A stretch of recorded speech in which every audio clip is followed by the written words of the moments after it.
What's up mga kakanlibak, magandang araw. Ngayong araw ay tara, samahan niyo muna kami at maninisid tayo ng hipon at dito din sa ibaba. Dahil schedule nga rin ng burnout ngayong araw dahil mamayang alas 5 pa ng hapon ang balik noon, kaya napagpasyahan namin na manisid na lamang din sa ilog kasi nakakaboring naman pag magatigil din sa bahay kasi wala din naman inagawa. Wala pala madalas namin nagawa pag walang kurente dito sa amin ay naganisid kami ng hipon, kaya naman nagalimas, kaya napunta sa bundok. Mas maganda na rin nga na itong ganito naming nagawa kasi napapakinabangan din naman namin yung inagawa namin. Nagkakaroon din kami dito ng pang-ulam, mga hipon ba. Nagpalit tayo guys dito sa video. Medyo tinanghali na rin nga kami dito ng lakad dahil may nintay pa kaming isang kasama. Pero okay lang naman, pabor pa rin naman sa aming maninisid yun dahil mas maganda man pag mainit ang panahon. Pakilala ko pala sa inyo guys yung kasama natin ngayong araw. Unang-una na dito is si Mr. Daymar Hernandez, si Mr. Errol Monciano at si Alex Mabato. And panguli is si Mr. Morales Russell.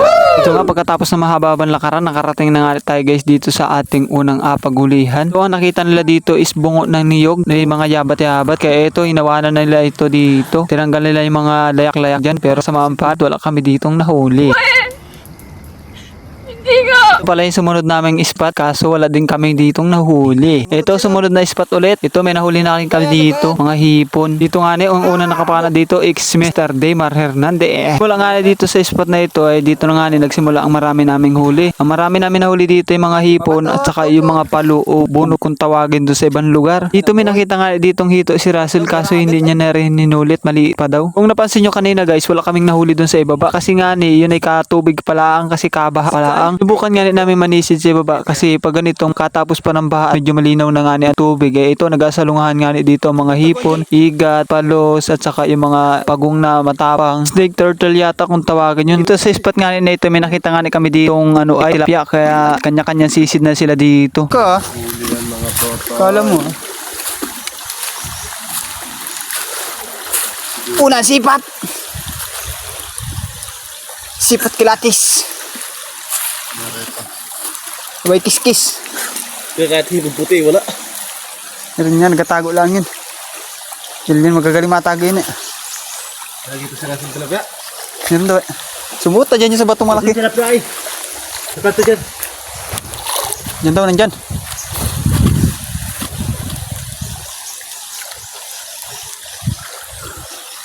Isa, dalawa, tatlo, apat. Nakaligan na ka akin. Gigil sa'yo. Tagal na paghihintay dito, napana na nga dito ni Mr. Mabato, Alex, ang tilapia. Good size na ito guys, kasi native tilapia lang naman yan. Makalipas nga na ilang minuto ay nakapunta na rin nga kami dito sa napakagandang spot. Unang-una dito, nakapana agad nga kami dito ng tugod. What's up, baby? Morales! Wala yun. Ay, tika sa Busi bata. ay. Tay. Go. Hernandez. Bahay. Na. Basta na hindi nabay. Wala sa yan. Wala stick ba ka? May hawakan ko.